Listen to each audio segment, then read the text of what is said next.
ప్రజలందరికీ కూడా NTR police commissionerate తరఫున గౌరవనీయులు రెస్పెక్టెడ్ సిపి సార్ రాజశేఖర్ బాబు ఐపీఎస్ గారి తరఫున, తర్వాత deputy commissioner of police Srikanth Patel sir తరఫున మరియు ఏసీపీ మేడం తరఫున, గవర్నర్పేట పోలీస్ స్టేషన్ తరఫున మా అందరి తరఫున స్వాతంత్ర దినోత్సవ శుభాకాంక్షలు. ప్రత్యేకంగా తెలియజేయండి ఏంటంటే ఈ మధ్యకాలంలో సైబర్ నేరాలు విపరీతంగా పెరుగుతున్నాయి.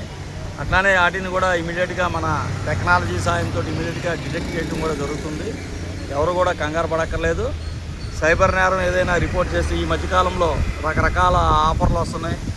ఈ స్వాతంత్ర దినోత్సవం సందర్భంగా కూడా చాలామందికి ఈ స్వాతంత్ర దినోత్సవం సందర్భంగా గవర్నమెంట్ నుంచి చాలా ప్రైజ్ మనీ వచ్చిందని, లేకపోతే లాటరీలు తగిలినాయి అని, డిస్కౌంట్లు అధిక మొత్తంలో డిస్కౌంట్లు వస్తున్నాయి అని చెప్పి ఇన్ఫర్మేషన్ ఉంది. దీని మీద అందరూ కూడా ప్రజలందరూ కూడా అప్రమత్తంగా ఉండాలి. అటువంటిది ఏదైనా వచ్చినా ఏదైనా ఓటీపీ చెప్పండి, లేకపోతే కమిషన్ ఇవ్వండి, ఇలాంటివి ఉంటాయి. ఎవరు కూడా ఏ కంపెనీ కూడా ఎవరు కూడా గవర్నమెంట్ కానీ ఎవరు కానీ ఎదురుగా ముందుగా కమిషన్ అడిగేది ఎవరు అడగరు. ఒకవేళ అట్లాంటివి ఉంటే అది మోసపూరితమైందని చెప్పి గ్రహించాలి. అందరూ కూడా సైబర్ నేరాల తరఫున నేరాలపై అవగాహన పెంపొందించుకోవాలి.